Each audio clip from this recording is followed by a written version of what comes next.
শাশ্বত সাহাবীকে অতর্কিতভাবে হত্যা করেছে। 63 হিজরিতে 1000-এরও বেশি মহিলাকে ধর্ষণ করেছে বন্ধু। তারা অবৈধ সন্তান প্রসব করতে বাধ্য হয়েছে বন্ধু। তৎকালীন সময়ে পবিত্র ভূমির রে 10,000-এরও বেশি মানুষকে অতর্কিতভাবে তারা হত্যা করেছে। তারপরেও কি বলবেন, ইয়াজিদ বাহিনী নিয়ে কথা বলা যাবে না। এদের লোভই ছিল শুধু পৃথিবীর লোভ লালসা। জোরে জোরে বলেন না নাউজুবিল্লাহ। বন্ধুরে আমার, দেখতে দেখতে দেখতে দেখতে বন্ধু আমার নবীজি চলে যাওয়ার আগে পৃথিবী থেকে উম্মে সালমা রাদিয়াল্লাহু তাআলা আনহাকে কিছু মাটি দিলেন। সালমা রে, মাটিগুলো তুমি যত্ন করে রেখে দাও। সালমা, এই মাটিগুলো যেদিন দেখবা রক্তে লাল লাল হয়ে গেছে রে, সেই দিনই মনে করবা আমার কলিজার টুকরা শহীদ হয়ে গেছে। বন্ধু 61 হিজরি মুহররম মাসের 10 তারিখ দুপুর বেলা উম্মে সালমা রাদিয়াল্লাহু তাআলা আনহা তিনি চাইয়া দেখলেন নবীজি দুলাবালিতে দোসর হয়ে আছে। নবীজির হাতের মধ্যে বোতল ভর্তি রক্ত দেখা যায়। ও বন্ধু, ওই যে নবীজি মাটিগুলো দিয়েছিলেন সংরক্ষণ করে রেখেছে, সংরক্ষণ করো মাটিগুলো চাইয়া দেখলেন তাজা রক্তে লাল হয়ে গেছে। জোরে জোরে বলুন না আল্লাহু আকবার। বন্ধু, মানা যায় না রে, ইমাম হুসাইন রাদিয়াল্লাহু তাআলা আনহুর দুঃখ কষ্ট সহ্য করা যায় না।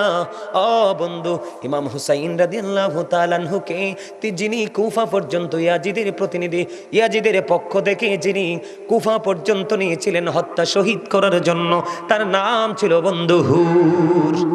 আমি কিন্তু মর্মান্তিক জায়গায় চলে যাচ্ছি। হুর তিনি যুদ্ধ শুরু হওয়ার আগে তিনি ইমাম হুসাইনকে ডাক দিয়ে বললেন, ওগো আলী মুকাম, আমি আপনাকে আজকে কুফা পর্যন্ত এগিয়ে নিয়ে এসেছি, আপনাকে দুশমনদের সামনে তুলে ধরেছি। আমি এক বুঝতে পেরেছি, আমার একদিকে জান্নাত আর একদিকে আমার জন্য অবস্থান করছে জাহান্নাম। আমি আজকে জান্নাত আমার জন্য বাছাই করে নিলাম। যিনি ইয়াজিদের পক্ষে সবচেয়ে বড় বীর, তার নাম হলো হুর, যিনি কুফা পর্যন্ত নিয়ে গেছেন, যুদ্ধক্ষেত্র পর্যন্ত। আলী মুকাম গো, এখন যদি আমি আপনার কাছে আল্লাহর কাছে তওবা করে ক্ষমা চাই, আহলে বাইতের প্রেমে পড়ে, তাহলে আল্লাহ রাব্বুল আলামিন আমাকে ক্ষমা করবে কিনা? এবার ইমাম হুসাইন রাদিয়াল্লাহু তাআলা আনহু বললেন, সত্যি যদি ক্ষমা চাও আল্লাহ ক্ষমা করে দিবে। বন্ধু, তিনি তওবা করলেন, হুসাইনের পক্ষে শহীদ হয়ে গেলেন। ইমাম হুসাইন বললেন, তুমি আমার কাছে আসো। এবার বললেন, আলী মুকাম, ও রাসূলের কলিজার টুকরা, আমি আপনার পক্ষে সর্বপ্রথম শাহাদাতের সোদা পান করব। আপনার জন্য সর্বপ্রথম আমি শিশাডালা দেয়াল হয়ে যাব। আমি আপনার কদমে জীবিত ফিরব না, শহীদ হয়ে আমি আপনার কদমে আসব। আহলে বাইতের প্রেমে সর্বশেষ মুহূর্ত একেবারে যুদ্ধ শুরু, তার পূর্বক্ষণে কি হয়ে গেলেন? জান্নাতি হয়ে গেলেন বন্ধু। ধীরে ধীরে ধীরে ধীরে একক যুদ্ধ শুরু। হযরত আলী আকবর বন্ধু তিনি কি করলেন, ইমাম হুসাইন রাদিয়াল্লাহু তাআলা আনহুর কাছে সাহায্য চাইলেন, অনুমতি চাইলেন, অনুমতি ওনাকে দেওয়া হলো। হযরত আলী আকবর যুদ্ধের ময়দানে চলে গেল। যুদ্ধের ময়দানে যাওয়ার পরে বন্ধু এবার কি করলেন, ওনার সাথে যুদ্ধ শুরু হয়ে গেল। যুদ্ধ করতে করতে করতে করতে করতে করতে বন্ধু 3 দিন কিন্তু তাদের কোনো পানি নাই, কি নাই? ফুরাত নদীর পানি তাদের জন্য 3 দিন বন্ধ বরাদ্দ। বন্ধু 3 দিন পর্যন্ত কোনো পানি পান করতে পারে না। 3 দিন পানি ছাড়া থাকা যায়নি বন্ধু। অনেক আশেপাশে অনেক ডাইনি ভাবে অনেক কথা আছে রে, শুধু নির্মমতাটা শুধু আপনাদেরকে বলছি। আলী আকবর গেলেন, যুদ্ধ করতে করতে দৌড়ে চলে আসলেন। আইসা ইমাম হুসাইন রাদিয়াল্লাহু তাআলা আনহুকে একটা ডাক দিলেন, ডাক দিয়া বললেন, বাবা বাবা গো, আমাকে একটু পানি দাও না, আমি ওই ইয়াজিদ বাহিনীর উপর হায়দারি আক্রমণ চালাবো। এবার ইমাম হুসাইন জিব্বা শুষ্ক, জিব্বাটা বের করে দিল, ডাক দিয়ে বলতেছেন, বাবা গো, আমার কাছে পানি নাই রে, আমি কেমন করে তোমাকে পানি দিব গো বাবা। আমার যখন পানির তৃষ্ণা লাগতো, আমি আমার কলিজার টুকরা নানার কাছে যাইতাম, আমার নানার জিব্বা মোবারক যখন বের করে দিত, আমি জিব্বা চষে চষে আমার পানির তৃষ্ণা মিটাতাম। বাবা গো, জিব্বাটা বের করে দিলাম গো, আমার জিহ্বাটা তুমি চষে নাও। এই শুষ্ক জিহ্বাটা চষলেন বন্ধু, চষতে চষতে চষতে চষতে এখান থেকে বের হয়ে চলে গেলেন আবার যুদ্ধের ময়দানে। যুদ্ধের ময়দানে যুদ্ধ চলতেছে, হঠাৎ করে বন্ধু বাবা বলে একটা চিৎকার করলেন। চিৎকার করতে দেরি যাইয়া দেখলেন আলী আকবরের বুকে তীর বিঁধল গো। ও বন্ধু, আলী আকবর মাটিতে লুটিয়ে পড়লো। যখন হযরত হুসাইন রাদিয়াল্লাহু তাআলা আনহু তীরটা খুললো, রক্তের বন্যা বন্ধু বইতে শুরু করলো। জোরে জোরে বলেন না নাউজুবিল্লাহ। যুদ্ধের ময়দানে যুদ্ধ চলতে চলতে তিনি শাহাদাত বরণ করলেন। ওনার এই পবিত্র দেহ নিয়ে তাঁবুর কাছে চলে গেলেন বন্ধু। এরপরে এখান থেকে শুরু শেষ হয়ে গেল। তারপরে হাসান রাদিয়াল্লাহু তাআলা আনহুর শাহজাদা হযরতে কাসেম রাদিয়াল্লাহু তাআলা আনহু চলে গেলেন। হুজুর এসে গেছে? হুজুর আবার বিরক্ত হইব নি? এই সাহেব মানুষ। আচ্ছা, আমি এই বিষয়টা শেষ করি। হ্যাঁ, জাস্ট পীর সাহেব কেবলা আসবে, আপনাদের মোনাজাত দিবে, তারপরে আজকের মাহফিল শেষ হবে। আপনার বিরক্ত হয় না, আমি একটু গোছাই একটু আলোচনাটা। শুধু আমি আপনাদের কাছে তুলে ধরছি বিভিন্ন পয়েন্টগুলো, নির্মমতাটা কতটা নির্মম ছিলেন, তারা কতটা নিষ্ঠুর ছিলেন। পানি তো বরাদ্দ বন্ধ, পানি কি? তারপরেও কিন্তু সত্য মিথ্যার লড়াইয়ে রাসূলের আহলে বাইত কলিজার টুকরা পিছপা হয়নি। ঠিক কিনা বলেন? আরো জোরে বলেন না। ইমাম হুসাইন কিন্তু কারবালাতে আসার পরে ওনাকে কিন্তু এখান থেকে ফিরে যাওয়ার জন্য চিঠি দেওয়া হয়েছিল, উনি কিন্তু ফিরে যায় নাই। ঠিক কিনা বলেন? ইমাম হুসাইন কিন্তু এমনি এমনি কুফায় আসেনি, ওনাকে কিন্তু 150 চিঠি দিয়ে আনা হয়েছে। কয়শো চিঠি? 150 চিঠি দেওয়া হয়েছিল আনার জন্য। বন্ধু হযরতে কাসেম রাদিয়াল্লাহু তাআলা আনহু যুদ্ধের অনুমতি নিয়ে বন্ধু যুদ্ধ করতে গেল। যুদ্ধ করতে করতে করতে করতে বন্ধু শাহাদাত বরণ করলো। ইন্না লিল্লাহি ওয়া ইন্না ইলাইহি রাজিউন। এবার বন্ধু তিনি কি করলেন? যুদ্ধের ময়দানে যখন বন্ধু শাহাদাত বরণ করলো, ডাক দিলেন, চাচা দুর্বল হয়ে গেছে। ভাতিজার কাছে যায়া বলে, বাবা বাবা গো, আমি দুর্বল হয়ে পড়েছি গো বাবা, আমি তোমাকে সাহায্য করতে পারলাম না। ও বন্ধু, ইমাম কাসেম রাদিয়াল্লাহু তাআলা আনহু শাহাদাত বরণ করলো। ওনার এই পবিত্র দেহ পর্যন্ত বন্ধু কার কাছে? তাঁবুর কাছে নিয়ে আসলো। এবার অধীর আগ্রহে আছে ইয়াজিদ বাহিনী হুসাইনকে শহীদ করার জন্য। এর মধ্যে ছোট্ট শিশু আলী আসগরকেও শাহাদাত করে দিয়েছে। বন্ধুরে আমার, ধীরে ধীরে ধীরে ধীরে একক যুদ্ধের ফায়সালা শেষ হতে হতে ইমাম হুসাইন রাদিয়াল্লাহু তাআলা আনহুর সাথে যুদ্ধ শুরু হবে। যুদ্ধ শুরু হবে, কিন্তু ইমাম হুসাইনের সাথে যুদ্ধ করতে কিন্তু কেউ সাহস করতেছে না। একটা পর্যায়ে বন্ধু তারা চতুর্দিক থেকে আক্রমণ করলেন, যুদ্ধ শুরু করলেন। যুদ্ধ শুরু করতে করতে করতে করতে এক পর্যায়ে ইমাম হুসাইন রাদিয়াল্লাহু তাআলা আনহুর বুকের উপর চড়ে বসলো সীমার। বসতে দেরি আবার সীমারকে বলল, সীমার এখন কি নামাজের সময় রে? কয় হ নামাজের সময়। কয় আমাকে একটু সময় দাও না, আমার জীবনের শেষ সেজদাটুকু মালিককে দিব। জোরে জোরে বলেন না সুবহানাল্লাহ। বন্ধু, ইমাম হুসাইনকে যদি তোমার লিডার হিসাবে পেতে চাও, তাহলে তোমাকে অবশ্যই ইমাম হুসাইনের আদর্শে রঙে রঙিন হতে হবে। তিনি শাহাদাত বরণ করবে, পৃথিবী ছেড়ে তিনি চলে যাবে। ও বন্ধু, তারপরে ও মালিকের দরবারে সেজদা যাওয়ার সময় হয়েছে, সেই সেজদার কথা তিনি ভুলেননি। নামাজ শেষ হয়ে গেল। শেষ হওয়ার পরে ওনাকে শহীদ করার জন্য যখন চড়ে বসলেন, এবার বললেন, সীমার তোমার বুকের জামাটা একটু খোলো, আমি তোমাকে একটু বুকটা দেখব। এবার সীমার বুকের জামাটা খুললেন। খুলতে দেরি এবার ইমাম হুসাইন রাদিয়াল্লাহু তাআলা আনহু তার বুকের দিকে নজর দিয়ে চায় দেখল, তার বুকের মধ্যে দেখা যায় সাদা সাদা শ্বেত চিহ্ন। ইমাম হুসাইন ডেকে ডেকে বলল, আহারে সীমার, তুই তো সেই বদকিসমত। নাউজুবিল্লাহ বলেন না, আরো জোরে বলেন না নাউজুবিল্লাহ। কই সীমার, তুই তো সেই বদকিসমত। আমার নানা আমাকে বলে গেছে, সাদা দাগের কুকুরগুলো রে আমার বাগান হরণ করে নিয়ে যাবে। আমার নানার কথা অনুযায়ী তোর বুকের মধ্যে সাদা সাদা সে চিহ্ন দেখতে পাইলাম। এটাকে হাদিসের ভাষায় ডবল রোগ বলা হয়, আবার কুষ্ঠ রোগ বলা হয়। ঠিক কিনা বন্ধুরে আমার? এই ডবল রোগ, কুষ্ঠ রোগ, আমরা বাংলাদেশের মানুষ এটাকে বলে শ্বেত রোগ। বিভিন্ন জায়গা সাদা হয়ে যায় মানুষের, আছে না নাই বন্ধুরে? দিয়ে আবার ওই সীমার কি করলেন বন্ধু, ওই তলোয়ার চালালেন, পবিত্র দেহ থেকে মাথাটা আলাদা করে দিলেন। ইন্না লিল্লাহি ওয়া ইন্না ইলাইহি রাজিউন। বন্ধু, শহীদ করে ইয়াজিদ বাহিনী ক্ষান্ত হলো না। ও বন্ধু, এই মরুভূমিতে ঘোড়া দিয়ে বন্ধু বালু উড়িয়ে দিল, বালু উড়িয়ে দিল, ধুলাবালিতে পুরো পরিবেশটাকে নোংরা করে দিল। ঘোড়ার কদম দিয়ে তাদের এই পবিত্র দেহ এবং চেহারা, পবিত্র চেহারা মোবারককে পদধলিত করলো। জোরে জোরে বলেন না নাউজুবিল্লাহ। আসলে মূলত ঘটনাটা ঘটেছে ইয়াজিদের কাছ থেকে পুরস্কারের জন্য, কিন্তু ইয়াজিদ কখনোই পুরস্কার দিবে না, ঠিক কিনা বলেন? ইয়াজিদ বাহিনী এতটা দুষ্ট ছিল, এতটা কুচক্রে ছিল বন্ধু। এখান থেকে শেষ হলো, ইমাম হুসাইন যখন শাহাদাত বরণ করলো, আকাশ এত কালো হয়েছিল রে, মনে হয়েছিল তখনই যেন কিয়ামত কায়েম হয়ে যাবে। বন্ধু, আকাশ কেঁদেছে, বাতাস কেঁদেছে, গাছপালা তরুলতা কেঁদেছে, জিন জাতিরা পর্যন্ত কেঁদেছে, ফেরেশতারা পর্যন্ত কেঁদেছে। বন্ধু, বাইতুল মুকাদ্দাসের ঝুলন্ত পাথর, ইমাম হুসাইন শহীদ হইতে দেরি রে, ওই ঝুলন্ত পাথর থেকে রক্ত প্রবাহিত হয়েছে। জোরে জোরে বলুন আল্লাহু আকবার। ইমাম হুসাইন যখন শহীদ হলো বন্ধু, মনে হয়েছে যেন সূর্য গ্রহণ হয়েছে। ও বন্ধু, সিরিয়ার যেই কোনো পাথর সরালে পাথর থেকে তাজা রক্ত প্রবাহিত হতো। জোরে জোরে বলেন আল্লাহু আকবার। ইমাম হুসাইনের শহীদে ও বন্ধু, কেউ বন্ধু খুশি হয়নি। এবার দেখেন, এখান থেকে ইয়াজিদের কাছ থেকে পুরস্কারের জন্য ইমাম হুসাইন রাদিয়াল্লাহু তাআলা আনহুর মাথা মোবারক নিয়ে ইয়াজিদের বাড়ির উদ্দেশ্যে রওনা দিলেন ইয়াজিদ বাহিনী।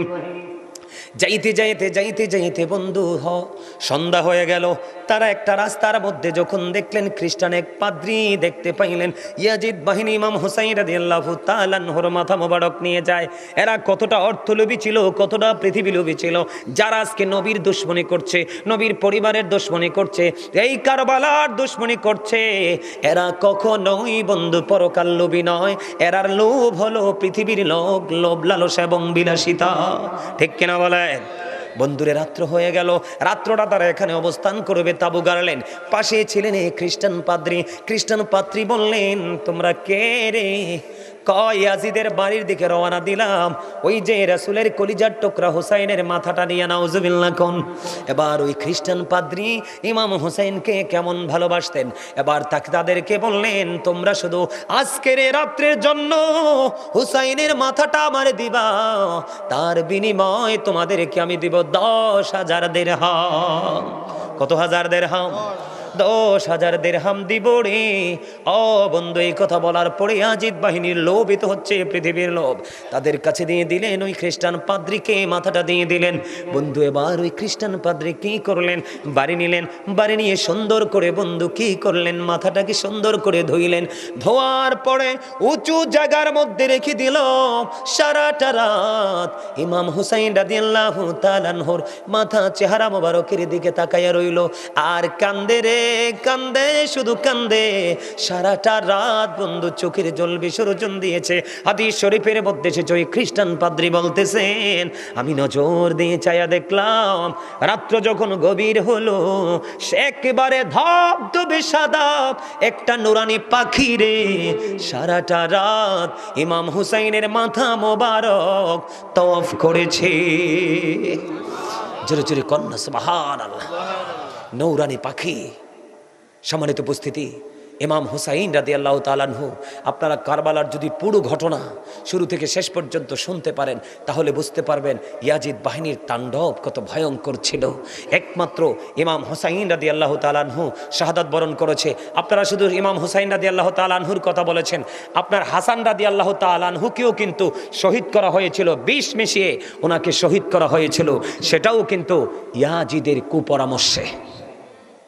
নাউজুবিল্লাহ বলেন না, আরো জোরে। পিসাব কাবলাকে নিয়ে আসেন। সম্মানিত উপস্থিতি, আমি আর আলোচনা করব না, তবে সর্বশেষে আপনাদেরকে কিছু কথা বলবো। আমরা আমাদের সমাজে, আমাদের দেশে সুদ আছে না নাই? আমরা যদি সুদ করি, সুদ খাই, তাহলে কি রাসূলের সুন্নাহ আদায় করব? আদায় হবে? কখনোই হবে না। আমাদের সমাজে ঘুষ আছে না নাই? ঘুষ খাইলে কি কখনো সুন্নিয়ত আদায় হবে? হবে না। আমাদের সমাজে পিতামাতার কলিজায় আঘাত করা, এটা আছে না নাই? এটা কি সুন্নিয়তের আওতায় পড়ে? রাসূলের আদর্শের মধ্যে পড়ে? একজনের জিনিস চুরি করে নিয়ে রাতের অন্ধকারে অথবা গুন্ডা বাহিনী নিয়ে আপনার এগুলো হরণ করে আরেকজনের স্বাধীনতাকে নিয়ে যাওয়া, এগুলো কি সুন্নিয়তের আওতায় পড়ে? কথা বলেন, কখনো পড়ে? কখনোই সুন্নিয়তের আওতায় পড়ে না। সম্মানিত উপস্থিতি, আপনাকে আমাকে 100% রাসূল প্রেমিক হতে হবে। আর রাসূল প্রেমিক হওয়ার জন্য আপনাকে আমাকে একটা কাজ করতে হবে, রাসূল প্রেমিক আলেমদের সাথে আমাদেরকে যুক্ত হতে হবে। কারণ আপনি অসুস্থ হলে যান কোথায়? ডাক্তারের কাছে। আপনি যদি শক্ত বাড়ি বানান যাবেন কোথায়? ইঞ্জিনিয়ারের কাছে। কার কাছে? এবং এই যে বাড়িটা তৈরি করার জন্য প্রয়োজন কিসের? কনস্ট্রাকশন মিস্ত্রি, যিনি রাজমিস্ত্রি আমরা বলি, এরকম আছে না? কথা বলেন না কেন? আরে এগুলো তো ওয়াজ, এগুলো কি ওয়াজের বাইরের কথা? আমাদের সমাজের মধ্যে সমস্যা আছে না নাই? আরো জোরে বলেন না কেন? আর আর কারবালা নিয়ে এইটুকুই, আর সামনে যাব না। এই যে কারবালা নিয়ে এইটুকু আলোচনা। ইমাম হুসাইন রাদিয়াল্লাহু তাআলা আনহু শাহাদাত বরণ করেছেন নির্মম নিষ্ঠুর নিপীড়নের মধ্য দিয়ে। এটা আমার উদ্দেশ্য হচ্ছে আপনাদের কাছে শুধু ইয়াজিদ বাহিনীর যে চরিত্রটা, এটাকে আপনাদের সামনে তুলে ধরা। কি করা? তুলে ধরা। এটা আপনার আমার আমাদের সবারই জেনে রাখা দরকার, ঠিক কিনা বলেন? আরো জোরে বলেন। এটা আপনার আমার জেনে রাখা দরকার কিনা? এখান থেকে রওনা দিলেন, ইয়াজিদের বাড়ি পর্যন্ত গেলেন, যেই পুরস্কারের আশায় ইয়াজিদ কিন্তু কি করলেন না? পুরস্কার দিলেন না। যেমনটি আমি আপনাদেরকে বলি, ইমাম হাসান রাদিয়াল্লাহু তাআলা আনহুকে, দ্বারা যেহেতু বারবার বলছে, আমি আপনাদেরকে এক্সাম্পলটা এভাবেই দিয়ে শেষ করব। ইমাম হাসান রাদিয়াল্লাহু তাআলা আনহুকে শহীদ করার জন্য ইয়াজিদ ওনার হাসান রাদিয়াল্লাহু তাআলা আনহুর একজন বিবি, যার নাম ছিল না, তার নাম ছিল জাদা। কি তার নাম ছিল? প্রপোজ করছে কিভাবে জানেন? আপনারা হয়তো অনেকেই জানেন না। তিনি বলছেন, ইমাম হাসান, হ্যাঁ, তিনি বলেছেন তিনি এই আহলে বাইতের পরে তিনি খেলাফতের দায়িত্বে আসবে। কিসে আসবে? খেলাফতের দায়িত্ব মানে ধর্মীয় রাষ্ট্র পরিচালনা করার দায়িত্ব ওনার আসবে, ওনার হাতে আসবে। তখন তিনি ওই ইমাম হাসান রাদিয়াল্লাহু তাআলা আনহুর বিবিকে তিনি বললেন যে, তুমি একটা কাজ করো। কয়েক কাজটা কি করব? তুমি হাসান রাসূলের কলিজার টুকরা, তাকে তুমি খাবারের সাথে বিষ মিশিয়ে তুমি পৃথিবী থেকে আউট করে দিবা। কয় আমার বেনিফিট কি? কয় তোমার বেনিফিট হলো আমি এই রাষ্ট্রের দায়িত্ব পালন করব। কি করব? হব খলিফা হব, আমার হাতে সমস্ত ক্ষমতা চলে আসবে। তুমি যদি হাসানকে শহীদ করে দিতে পারো রে, তাহলে আমি কি করব?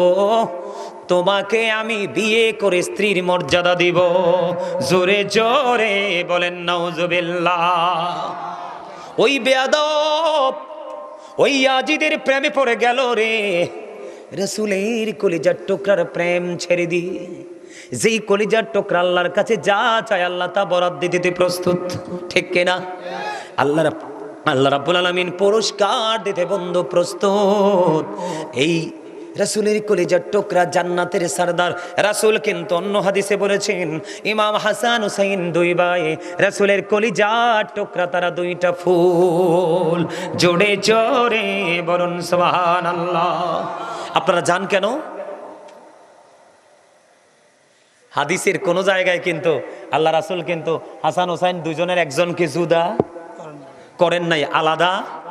ওই কারবালাটা আমাদের মুসলমানদের ইতিহাসে এটা অত্যন্ত ভয়ঙ্কর, হৃদয়ে বিদারক এক ঘটনা। এই জন্য আমরা কারবালাটা নিয়ে বেশি আলোচনা করি। এবং আমরা যারা, আপনারা যারা দর্শক আছেন, বিশেষ করে মুরব্বীরা, যেমন আমি কিন্তু আজকে কারবালা শান একটাও গাই নাই, গাইছি? ওই যে যেমন আগে গাওয়া হইতো, আমার বাইনে আই রে ফোরাতের পানি লইয়া, সারে বানু দুঃখিনী কান্দে পন্ত পানে চাইয়া আমার বাইনি আয়ে রে, আমার বাইনি আয়ে রে, পরাতের পানি লইয়া। সারে বানু দুঃখিনী কান্দে পন্থ পানে চাইয়া আমার বাইনি আয়ে রে, বেলা গেল সন্ধ্যা হলো আইলো না ফিরিয়া, দুঃখিনীর জাদুমণি বাঁচাই কি খাওয়াইয়া আমার ভাইনি আয়ে রে। ঠিক কিনা? এগুলো শুনলে কিন্তু আগে কি হতো, মানুষের হৃদয়ে কাঁপতো, মানুষের মনের মধ্যে ইসলামের প্রতি, আহলে বাইতের প্রতি, রাসূলের প্রতি ভালোবাসা জন্ম হতো। ঠিক কিনা বলেন? আমি কিন্তু বেশি বেশি আর একটা কারবালা নিয়ে একটা গজল গাই। সেই গজলটা কোন সময় জানেন? এই এই তোমরা হাসাহাসি করছো কেন এখানে? এটা কি হাসির জায়গা? যখন ইমাম হুসাইনের পবিত্র গলায় যখন কি চালালো, ছুরি চালালো, আমি তখন সেই জায়গাটা নিয়ে কিন্তু আমি একটা কারবালার গজল গাইব একটু, তারপর ওই জায়গা আবার যাব, আপনারা শুনবেন আরো জোরে। ধীরে ধীরে চালাও ছুরি, সীমারামারি গলায়, জয়নাল আবদিনের কান্দন শুনতে দাও না রে আমায়। ধীরে ধীরে চালাও ছুরি, সীমারামারি গলায়, জয়নাল আবদিনের কান্দন শুনতে দাও না রে আমায়। আমার নানা নবী ছিলেন গুনাহগারের শফি হলেন গো, এই গলায় দিতেন চুমা নানাজি সদা, জয়নাল আবদিনের কান্দন শুনতে দাও না রে আমায়। এই গজল কি শোনেন নাই? এখন কিন্তু এই গজল আর গায় মোটামুটি কিছু কিছু জায়গায় একটা গজল আছে, মোহরমের 10 তারিখে হাইরে কি গটাইলেন রব্বানা, হাইরে কি গটাইলেন রব্বানা, কলিজা ফাটিয়া যায় গো বলিতে সেই ঘটনা, হাসান শহীদ জোহর খাইয়া, হাইরে হোসেন শহীদ কারবালায়, হাইরে হোসেন শহীদ কারবালায়, জয়নাল আবদিন রইল গো বন্দী জিনারো জেলখানায়, জৌড়ি দুন্দুল কহিও রে খবর, জৌড়ি দুন্দুল কহিও রে খবর, মাঝে নমর কান্দে না, হাইরে মাঝে নমর কান্দে না, মনের দুঃখ রইল গো মনে, মার তো দেখা পাইলাম না, মোহরারি জিও গোরারি, হাইরে মোহরারি জিও গোরারি, রারি বিবি সকিনা, হাইরে রারি বিবি সকিনা, একো ঘরে 3 জন গোরারি, খালি সোনারে মদিনা, মই রোহনা মই রোহনারে জয়নাল, তুমি জয়নাল মই রোনা, হাইরে তুমি জয়নাল মই রোনা, তুমি জয়নাল গেলে গো মা তারা, নবীর বংশ থাকবে না। ভুলেন মুহররমের 10 তারিখে, হাইরে কি ঘটাইলেন রব্বানা, হাইরে কি ঘটাইলেন রব্বানা। কলিজা ইয়া যাই গো শুনিলে সেই ঘটনা। মারহাবা কন্যা। এই কথাগুলো আস্তে আস্তে করে মুসলমানের জীবনের ইতিহাস থেকে হারিয়ে যাচ্ছে, যাচ্ছে না? সম্মানিত উপস্থিতি, ঠিক হাসান হুসাইন 2 ভাই যখন শাহাদাত বরণ করলেন, পুরস্কারের আশায় কিন্তু ইয়াজিদ বাহিনী কাজটা করেছেন। কিন্তু সবচেয়ে বড় দুঃখজনক কথা হলো, যদিও তারা পুরস্কারের আশায় করে থাকে, কিন্তু শেষ পর্যন্ত তারা পুরস্কার। বন্ধুরে আমার, হাসান রাদিয়াল্লাহু তাআলা আনহুর বিবি যখন ওনাকে খাবারের সাথে বিষ মিশিয়ে দিল, হাসান হুসাইন কান্দে, ভাইয়া গো বলো না গো, কে এই নির্মম নিষ্ঠুর কাজটা করলো? ইমাম হুসাইন কিন্তু বারবার প্রশ্ন করেছে, জানতে চাই ভাইজান বলো না। কয় আমি বলবো না, ধৈর্য ধরো গো, একদিন আমার নানার কলিজার টুকরা উম্মতেরা জানতে পারবে। জোরে জোরে বলেন আল্লাহু আকবার। আজকে আমাদের কাছে খবর আসছে কিনা? আর জোরে বলেন না, আসছে কিনা? বন্ধু, ইমাম হুসাইন হাসান রাদিয়াল্লাহু তাআলা আনহু শাহাদাত বরণ করলো। শাহাদাত বরণ করার পরে ওনাকে মা খাতুনে জান্নাত ফাতেমার সাথে জান্নাতুল বাকিতে ওনাকে রাখা হলো। ইমাম হাসান রাদিয়াল্লাহু তাআলা আনহু শাহাদাত বরণ করলো, সব কাজ বন্ধ সম্পূর্ণ হয়ে গেল। আমার দিকে তাকান, আপনারা বুঝবেন নবীর দুশমনদের ছলনা। আপনাদেরকে সব সময় সচেতন থাকতে হবে বন্ধু। এখন কিন্তু নারীও বের হচ্ছে বাংলা বাংলা বই নিয়ে, কথা কয় না কেন? আপনাদের এলাকায় মনে আসে না? এখনো আসছে? আপনারা মা বোনদেরকে এলাক থাকতে বলবেন। বাংলা বাংলা নিজেদের রচিত মন গড়া বই নিয়ে নিয়ে বন্ধু ঢুকাচ্ছে মুসলমান নারী পুরুষদের কাছ থেকে ইমান ছিনিয়ে নেওয়ার জন্য। আমরা যেখানে আছি, আমাদের পূর্বপাশী বন্ধু বিশাল হয়েছে, যুদ্ধ হয়েছে, মনে আসেনি রে? যুদ্ধ হয়েছে। আমরা যেখানে আছি, একজনকে যদি তাদের দলে ঢুকাতে পারে, কয়জন? একজনকে যদি তাদের দলে ঢুকাতে পারে, নাম লিস্টে তাদের হেড অফিসে চলে যায়। চলে যাওয়ার কারণে তাদের অ্যাকাউন্টে চলে আসবে সঙ্গে সঙ্গে 3000 টাকা। নাউজুবিল্লাহ কয় না? এই কৌশলে কিন্তু ঈমান আমল ধ্বংস করার জন্য কিন্তু নবীর আহলে বাইতের দুশমনেরা, ইয়াজিদ বাহিনীরা কিন্তু পায়তারা করছে। জোরে কন্না নাউজুবিল্লাহ, আর জোরে বলেন। বন্ধুরে আবার ধীরে ধীরে ধীরে ধীরে আবার সব কাজ বন্ধ সম্পূর্ণ হয়ে গেল। হয়ে যাওয়ার পরে ইমাম হাসান রাদিয়াল্লাহু তাআলা আনহুর বিবি একটা চিঠি লিখলেন, কার কাছে? ইয়াজিদের কাছে। কার কাছে? ইয়াজিদের কাছে।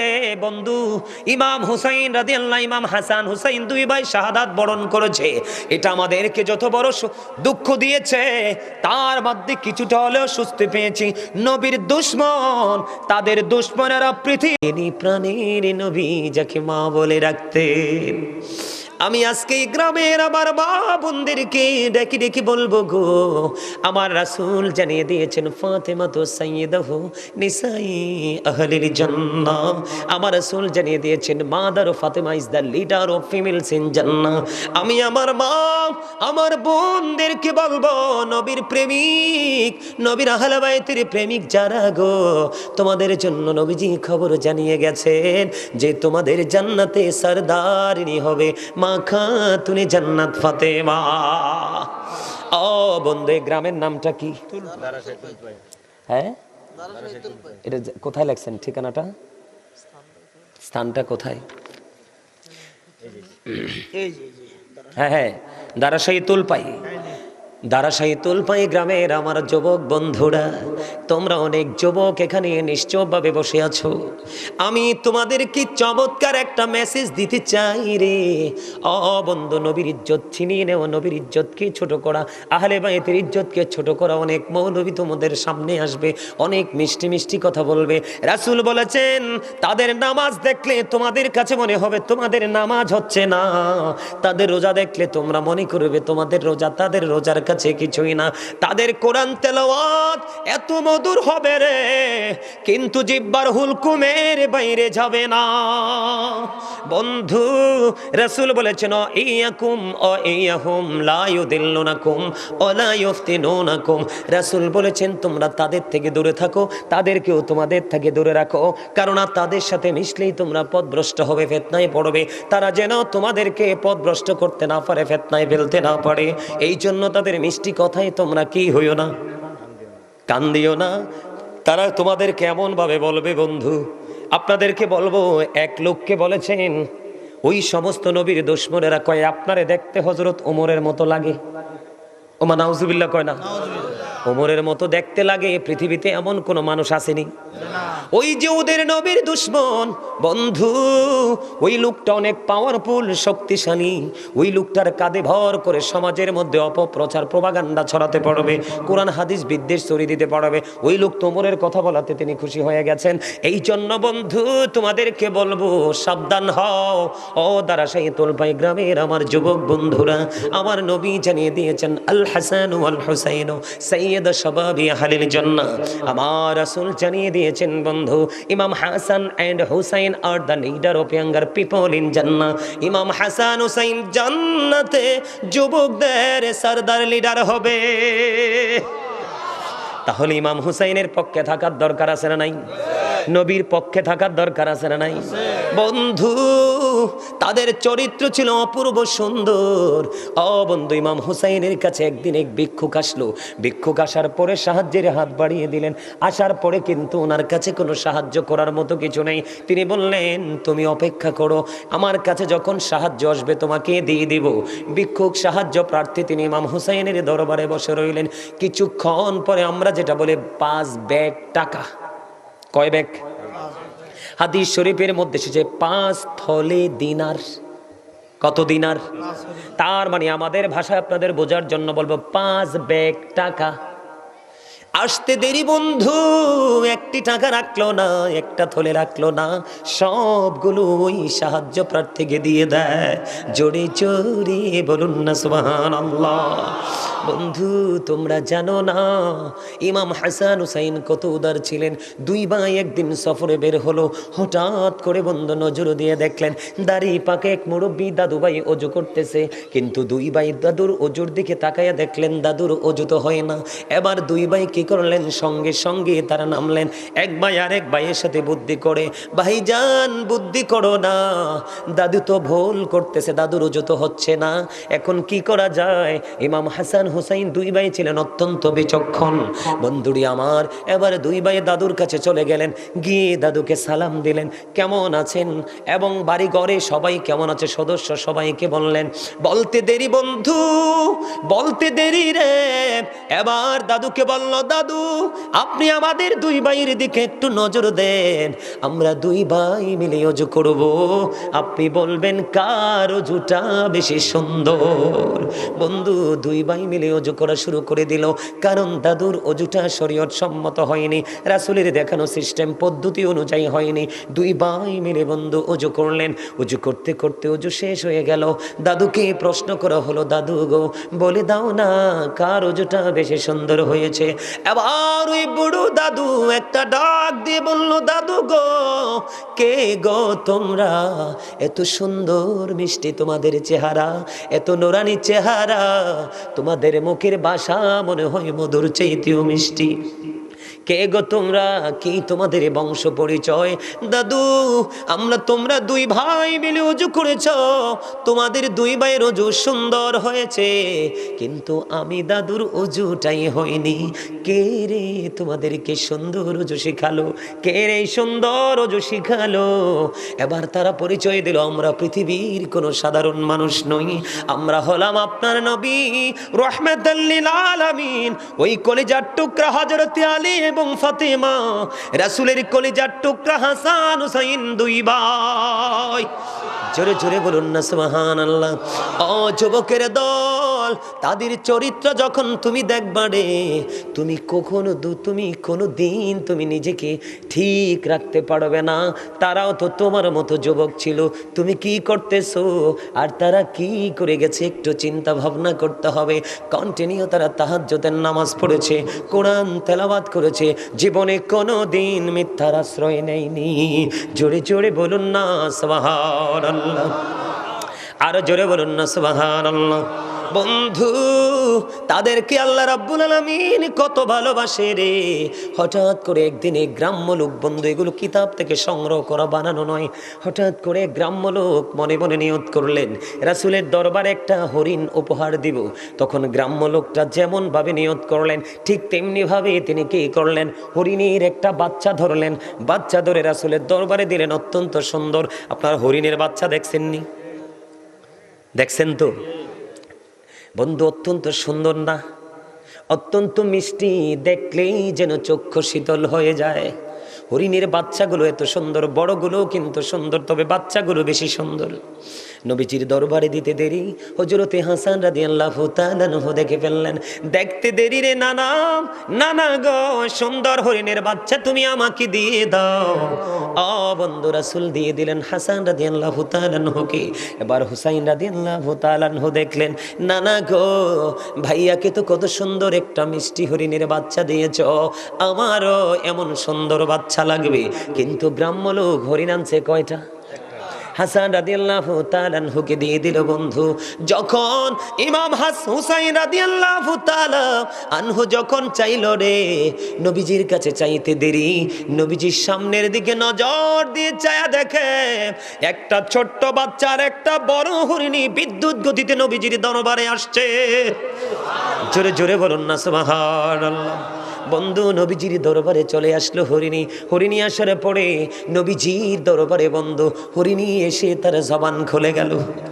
জবান খুলে গেল, নবীজিকে সালাম দিলেন, ইয়া রাসূলুল্লাহ, ইয়া হাবিবাল্লাহ, নবী গো, আপনার দরবারে যে হরিণীর বাচ্চাটা দেওয়া হয়েছে, ওই বাচ্চার মা হলাম আমি মা হয়ে আমার আরেকটা বাচ্চা নিজে দিয়ে গেলাম। ইয়া রাসূলুল্লাহ, আমার ওই বাচ্চাটাও আপনার কলিজার টুকরা হুসাইনকে দিয়ে আপনি শীতল করে দেন।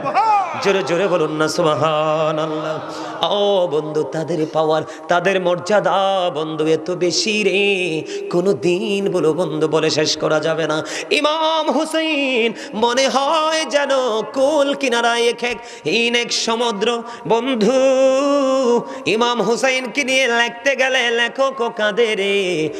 বন্ধু, গোটা পৃথিবীর কলমের কালি শেষ হয়ে যাবে, ইমাম হুসাইনকে নিয়ে লেখে শেষ করা যাবে না। বন্ধু, এত মধু, এত নিয়ামত, দুই ভাই মিলে হাতের লেখা লিখলেন। কি লিখলেন? হাতের লেখা লিখলেন। নবীজির কাছে গেলেন, নানা গো বলে দাও না কার হাতের লেখাটা বেশি সুন্দর। নবীজি বললেন, তোমাদের বাবার কাছে চলে যাও।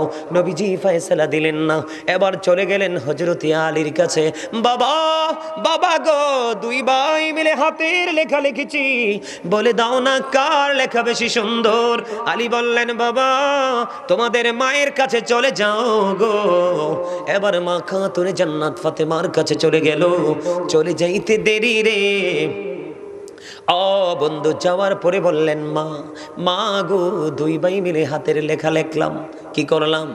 দুই ভাই মিলে হাতের লেখা লিখেছি, বলে দাও না কার হাতের লেখাটা বেশি সুন্দর। এবার এই কথা বলার পরে মা খাতুনে জান্নাত বললেন, বাবা আমার কাছে 60টা মতি আছে। কয়টা?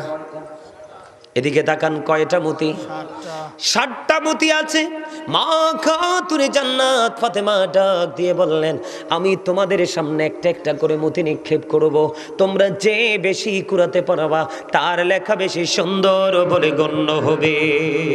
এই কথা বলার পরে বন্ধু, মা খাতুনে জান্নাত ফাতেমা একটা একটা করে মতি নিক্ষেপ করতে শুরু করলো। একটা একটা করে মতি নিক্ষেপ করতে করতে করতে করতে বন্ধু, দুই ভাই মিলে তিনটা করে 6টা কুড়ালেন। কয়টা? তিনটা করে 6টা কুড়ালেন। আর আছে কয়টা? একটা বন্ধু আরেকটা মুতি নিক্ষেপ করার আগে আখিরে সঙ্গে সঙ্গে আল্লাহ রাব্বুল আলামিন জিব্রাইলকে একটা ডাক দিলেন, জিব্রাইল জলদি করে যা রে ফাতেমার দরজায়। ফাতেমা যখন একটা মুতি নিক্ষেপ করবে রে, তখন তুমি একটা মুদিকে দুই ভাগ করে দুই ভাইয়ের ভাগে দিয়ে দিও। যেমন কথা বন্ধু, এতক্ষণ মা ফাতেমা একটা একটা করে মুতি নিক্ষেপ করে আস্তে আস্তে করে দুই ভাই তিনটা তিনটা করে ছয়টা করিয়ে নিল। মা ফাতেমা নিক্ষেপ করতে দেরি রে, সঙ্গে সঙ্গে বন্ধু মুঠিটা দুইটা টুকরা হয়ে গেল। দুই ভাই অর্ধেক অর্ধেক করে করিয়ে নিল। এবার মা ফাতেমা একটা ডাক দিয়ে বললেন, বাবা গো, তোমরা দুই ভাইয়ের হাতের লেখাই বেশি সুন্দর, সমান সুন্দর, কম আর বেশি নাই। জোরে জোরে বলেন না সুবহানাল্লাহ। তাহলে তাদেরকে আল্লাহ ভালোবাসে কি বাসে না? কথা বলেন না কেন? ইসমাইল আলাইহিস সালামের পায়ের গোড়ালিতে যদি জমজম হতে পারে, ইসমাইল আলাইহিস সালামের চাইতে দাম ইমাম হুসাইনের কম না বেশি? কথা বলেন না কেন? তাহলে 61 হিজরিতে কারবালা হলো। ইমাম হুসাইন যদি চাইতো কারবালাকে বন্যা হতে পারতো না। বন্ধু, ইমাম হুসাইন কিছু চাইনি রে, এটা ইমানদার নবী প্রেমিকের জন্য একটা শিক্ষার জায়গা রেখে গেছে। কথা বলেন না কেন? তুমি দুঃখ পেলেও যন্ত্রণা পেলেও শত্রুর সামনে মোকাবেলা করতে গেলেও তুমি কখনোই পিছপা হইও না। সত্যকে বিজয়ী করার জন্য শেষ পর্যন্ত তোমাকে দাঁড়ায়া থাকতে হবে। বন্ধুরে আমার, 61 হিজরিতে কারবালা হয়েছে। আপনারা জানেন না, ইয়াজিদের উপদেষ্টা যিনি ছিলেন, যার নাম ছিল শারজুন বিন মানসুরুর রুমি। আপনারা শুধু আমার বিষয়গুলো কথাগুলো আপনারা কাউট করবেন। ইহুদিরা মুসলমানের বন্ধু না শত্রু? আল্লাহ রাব্বুল আলামিন পবিত্র কালামে হাকিমে বলেছেন,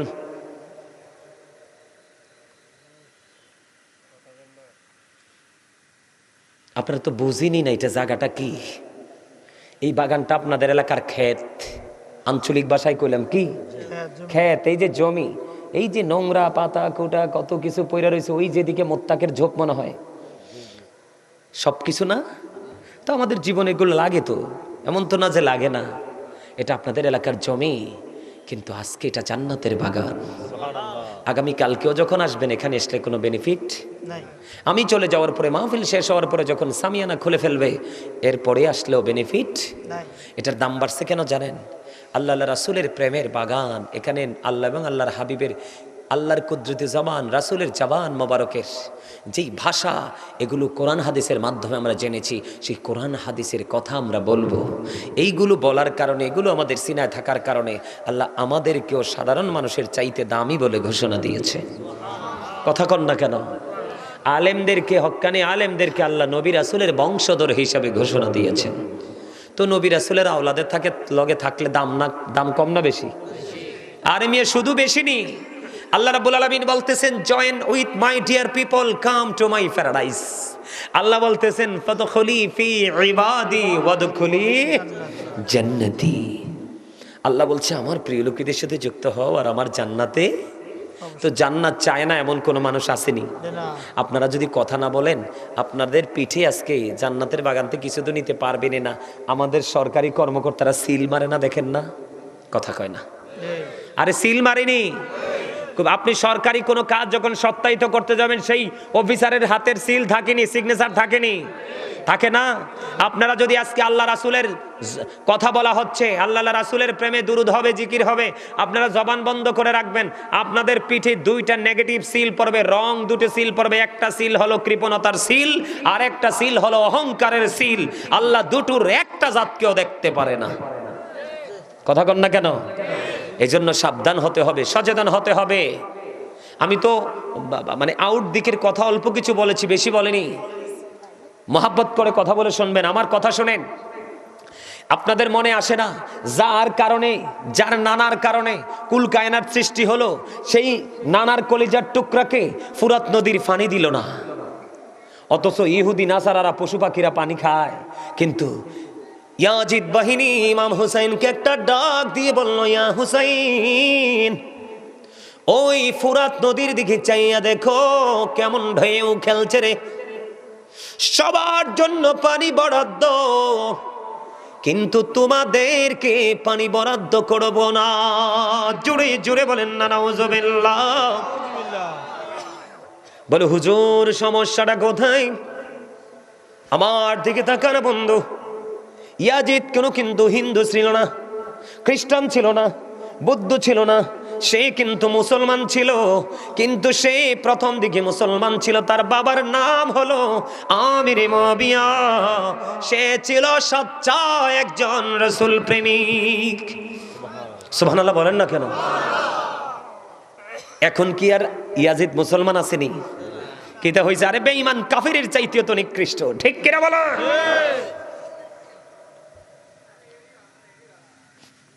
বন্ধুরে আমার, মন দিয়ে শোনেন ইয়াজিদের চরিত্রটা কেমন ছিল। ইয়াজিদের পক্ষের লোক কিন্তু আছে এখন আমাদের দেশে, আছে না নাই? আমি নিজে শুনছি বন্ধু, নামের আগেই পিসাব বলে। হাজার হাজার মানুষের সামনে কারবালার বসে বন্ধু ইমাম হুসাইনকে নিয়ে কোনো প্রশংসা করেনি।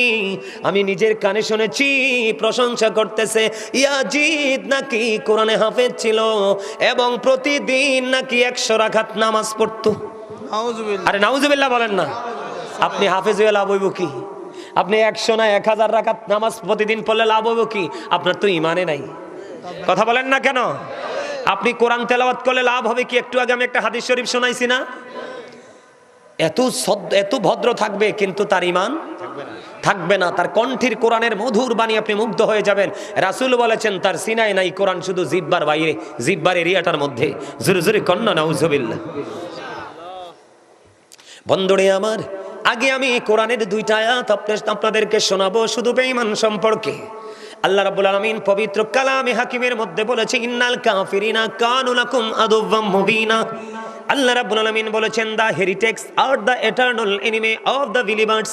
ঈমানদারদের প্রকাশ্য শত্রু হলো বন্ধু বেঈমানেরা। নাউজুবিল্লাহ কইতেন না? এখন বেঈমান সম্পর্কে আল্লাহ আরো বলেছেন উইদ্দাত লিল কাফিরিন, তাদের আরেক নাম হলো তারা কাফের। আল্লাহ কাফেরদের জন্য বরাদ্দ করে রেখেছে অনন্তকাল তারা থাকবে জাহান্নামে, যে বর্ণনা দিয়ে শেষ করা যাবে না।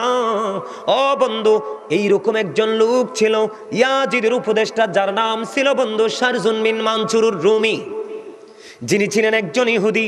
আপনারা এখন দেখেন ইসরায়েল আর ফিলিস্তিনের দিকে নজর দিয়ে দেখেন বন্ধু, কোন কুকুর কেমনে কামড়ায় না। ঠিক কিনা বলেন? কোন কুকুর এমনি ভাবে আর একটা কুকুরের সামনে থেকে খাবার ছিনিয়ে নেয় না। যেমন ভাবে বন্ধু ফিলিস্তিনের নারী এবং ছোট ছোট অবলা শিশুদের উপর নির্যাতন চালিয়ে চালিয়ে বন্ধু তাদেরকে মেরে ফেলছে। কিন্তু ইহুদিরা জানে না আমার মাওলার শক্তি হলো বড় শক্তি। যেদিন আল্লাহ বলবে কোন ফিনিশ হয়ে যাও, ফায়াকুন সঙ্গে সঙ্গে হয়ে যাবে। তার কারণ হলো আল্লাহু খায়রুল মাকিরিন। শ্রেষ্ঠ ক্ষমতার মালিককে, শ্রেষ্ঠ কৌশলের মালিককে আল্লাহ ছাড় দেয়, ছেড়ে দেয় না। ঠিক তেমনি ভাবে ওই ইয়াজিদ বাহিনীকে যিনি উপদেশ দিয়েছিলেন, আজকে বন্ধু লজ্জা লাগলো আরবের একটা কান্ট্রিতে দেখলাম বাংলাদেশের নরেন্দ্র মোদি, ভারতের নরেন্দ্র মোদি, সেই বিশাল আরব কান্ট্রিতে বিশাল বন্ধু মন্দির উদ্বোধন করছে। দেখবেন আপনারা ইন্টারন্যাশনাল মিডিয়াগুলোতে বন্ধু এসেছে। ইহুদিরা কিন্তু চক্রান্ত করছে মুসলমানকে কি করার জন্য? গায়েল করার জন্য। মুসলমানের সংখ্যা কিন্তু আগের তুলনায় অনেক বেড়ে গেছে বন্ধু। কথা বলেন না কেন? এটা কিন্তু আমাদের জন্য বিশাল বিজয়ের এক সম্ভাবনা। এখন দেখবেন টিভি খুললে বিভিন্ন ইউরোপ কান্ট্রিতে বন্ধু, বিভিন্ন ইউরোপ কান্ট্রিতে উন্নত দেশগুলোর মধ্যে মেয়েদেরকে, মহিলাদেরকে বন্ধু প্রণোদনা দিচ্ছে। তুমি যদি এতটা বাচ্চা প্রসব করতে পারো, একটা বাচ্চা প্রসব করলে রাষ্ট্রীয় সুবিধাগুলো ভোগ করবা। তাদের এই বাচ্চা প্রসব মূল টার্গেট নয়, তাদের মূল টার্গেট হলো মুসলমানের জনগোষ্ঠীকে ওভারটেক করে, তাদের জনগোষ্ঠী বৃদ্ধি করে মুসলমানের সবচেয়ে বড় শক্তিকে ধ্বংস করা। বিজয়ী কি তারা হতে পারবে? আপনাদেরকে বলি বন্ধুরে আমার 557 সনের খবর এখান থেকে আবার শুরু করব। টাইম আসেনি? আচ্ছা চলো, ওয়াজ চললে সমস্যা নাই তো? আপনারা কোনো বিরক্ত হবেন নি আবার? আমার কিন্তু যদিও প্যান্ডেলটা আইসা সত্যি আমার পছন্দ হয় নাই, অহংকার করে কই নাই। আমার এই পাগলার ফোন পাইয়া আমি মনে করছি একটা মোটা সোটা বড় একটা প্রোগ্রাম হইব না, ইয়ে দিয়ে একবারে শুরু। আমারে কইতেছে হুজুর টেনশন করেন না, সবটি প্রেমিক। সুবহানাল্লাহ কন্যা আমার কিন্তু আইতে আইতে কইছে হুজুর মন খারাপ করে না, 99% প্রেমিক। কার প্রেমিক? রাসূল প্রেমিক। কারণ রাসূল প্রেমই হলো ঈমান। আলা আলা ঈমান আল ঈমান লা মুহাব্বাতা লা, নবীর প্রেম নাই তো কিচ্ছু নাই। আপনি দেখেন নবী ছাড়া কি কোরআন বুঝতে পারা সম্ভব? হাদিস বোঝা সম্ভব? নামাজ সম্ভব? রোজা সম্ভব? কোনো কিছু সম্ভব না। আপনার মিজানের পাল্লার জন্য যেই পুঁজি প্রয়োজন, প্রত্যেকটা পুঁজি আপনি নিতে হলে রাসূলকে প্রয়োজন, মাস্ট বি। ঠিক কেনা বলায় আরো জোরে। আরে কি মনে করছেন রাসূল কয় I am from the light off Allah and everything has been created from my light. আমি আল্লাহর নূর থেকে, সৃষ্টির সব আমি নবীর নূর মোবারক থেকে। সুবহানাল্লাহ কন্যা। নূর কইলে তো অনেকে মন খারাপ করে, কিন্তু ওয়ার্ড মিনিং তো জানে না, শব্দের অর্থ জানে না। এখন আমি কি করব বলেন তো? আচ্ছা এটা কি আলো না? এই লাইটটা দেওয়ার কারণে কি অন্ধকার দূর হয়ে গেছে না? এটাই তো নূর। এটা কি নূর। শব্দটা চেঞ্জ, ওয়ার্ডটা চেঞ্জ। বাংলাতে বললে বলতে হবে আলো, আরবিতে বলতে হবে নূর, ইংলিশে বলতে হবে লাইট। নবী আসার কারণে পৃথিবীকে অন্ধকার হয়েছে না আলো হয়েছে? আরো জোরে। তো এটা নূর না? তো আপনার মন খারাপ করেন কেন? বোঝার সমস্যা না? বন্ধু আমার দিকে তাকান, ইহুদিদের চক্রান্তের কথা বলছে। আপনারা মদিনায় গেছেননি? মদিনায় জিয়ারত করছেন, এখানে লোক আসেননি? হাত তোলে দেখান। মদিনা শরীফ রাসূলের রওজা মোবারক জিয়ারত করছেননি? কি দিয়ে সীসা ডালা দেয়াল দেখছেন না? দেখছেন না শক্ত প্রাচীর নবীজির রওজা মোবারকের চারপাশে? কেন হলো বন্ধু? হৃদয় খুলে শোনো, 557 সনের খবর বন্ধু। ইহুদিরা নবীজির লাশ দেহ মোবারক চুরি করার জন্য তারা চক্রান্ত করলো। তারা বুঝতে পারলো মুসলমানের বড় শক্তি হলো নবী মুহাম্মদ। রওজা থেকে সরাইতে পারলেই মুসলমানকে গায়েল করা যাবে বন্ধু। এই তিনজন ইহুদি ছদ্মবেশে বন্ধু নবীজির রওজার পাশে আস্তানা গাড়লো। দিনের বেলা তারা ঘর থেকে বের হতো না। কি হতো না? দিনের বেলা তাদের এই তাঁবু থেকে তারা বের হতো না। রাত্র যখন হতো তারা তাঁবু থেকে বন্ধু বের হয়ে যেত।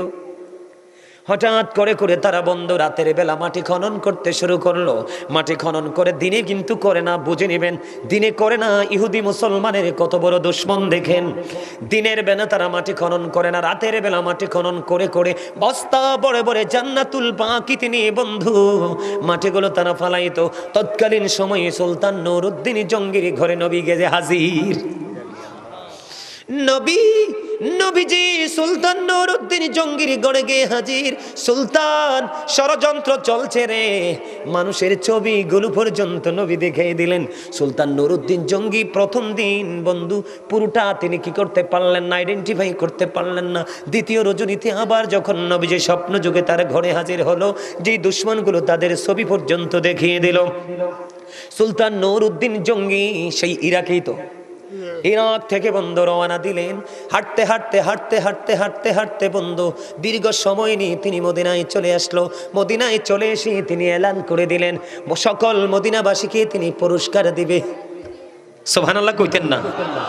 আর জোরে কর না সুবহানাল্লাহ। আপনাদের সামনের খালি জায়গাগুলো আমার সামনের দিকে এসে ফিল আপ করে বসেন তো। আসেন, যারা আলোচনা শুনবেন আর কি, তারা সবাই আমার সামনে আসেন। আপনারা যখন সবাই সামনে বসবেন তখনই কিন্তু কথাগুলো যখন ছোট করে বলবেন, মজা হবে। আসেন, যাদের আলোচনা শোনার ইচ্ছা আছে শেষ পর্যন্ত, আর যাদের ইচ্ছা নাই এই সুযোগে যাইতে পারেন। কি ঠিক কথা কইছি না? একটু লাড়াচাড়া পড়ছে না কিও? এই সুযোগে যাইলে ভালো না, তখন এমনি সবাই বয়ে থাকবো, আপনি উঠতে যাইবেন, তাহলে একটু সমস্যা তো। আমার দিকে আসেন বন্ধু, মজা করে শোনেন। দুশমন ইহুদিদেরকে আমার আল্লাহ কেমন করে গায়েল করেন। এবার চলে আসলো মদিনায়। মদিনায় এসে বন্ধু এলান করে দিলেন মদিনার প্রত্যেকটা নাগরিককে কি করবে, তিনি পুরস্কার দিবে। যিনি পুরস্কার বিতরণ করবেন তিনি হলেন সুলতান নুরউদ্দিন জঙ্গি। বন্ধু অর্ডার পেয়ে তিনি পুরস্কার বিতরণ শুরু করে দিলেন। একটা একটা করে বন্ধু সবাইকে পুরস্কার দিয়ে দিল সুলতান নুরউদ্দিন জঙ্গি। ওই যে গভীর রজনী প্রাণের নবী স্বপ্ন যোগে বন্ধু ওই যে দুশমনগুলোর চেহারা দেখালেন, ওই মানুষগুলোকে সুলতান নুরউদ্দিন জঙ্গি পাইলেন না। আপনার এলাকায় নবীর প্রেমিক আছে না নাই? আছে। এখন যদি গাজী সুলাইমানকে কেউ কিছু বলে, আপনারা যারা প্রেমিক তারা ছাড়বনি? ছাড়বে না। তার কারণ হলো এই কারণে, সেই কিন্তু মূলত গাজী সুলাইমানকে ভালোবাসা না, তার ভালোবাসা হলো গাজী সুলাইমানের হৃদয়ে ভরা নবীর প্রেম।